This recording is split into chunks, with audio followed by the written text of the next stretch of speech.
Magandang umaga sa inyong lahat. Nandito pala ako ngayon sa Saudi Arabia. Electrical maintenance ako dito sa Dammam Hospital. Nasa rooftop ako. Chinecheck ko araw-araw dito ang chiller. At yung sa likuran na yan ang panel board niya bali.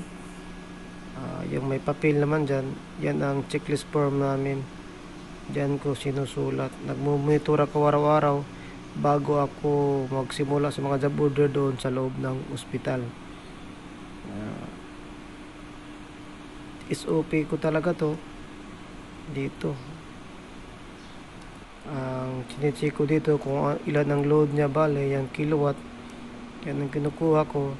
Tapos chinecheck ko rin yung line to line voltage niya, tapos yung line to neutral voltage niya bale, at kinukuha ko rin ang kanyang phase amperes.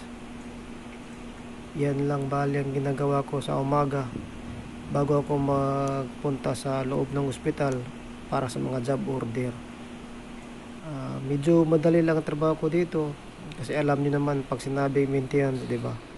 Madali lang talaga ang trabaho. Sinasama ko rin pala ang pag-check ang generator. Sa kabilang room, nandun ang generator. Ito naman yung panel niya bale. Sinusulat ko rin yan. Ganun pa rin ang ginagawa ko. Pagkatapos ko sa generator, pupunta naman ako dito sa pump room. Chinecheck ko rin dito yung mga panel board. Baka may nag-trip. Baka yung mga motor, may mga indicator naman, dali mo lang malalaman. Yun lamang. Salamat.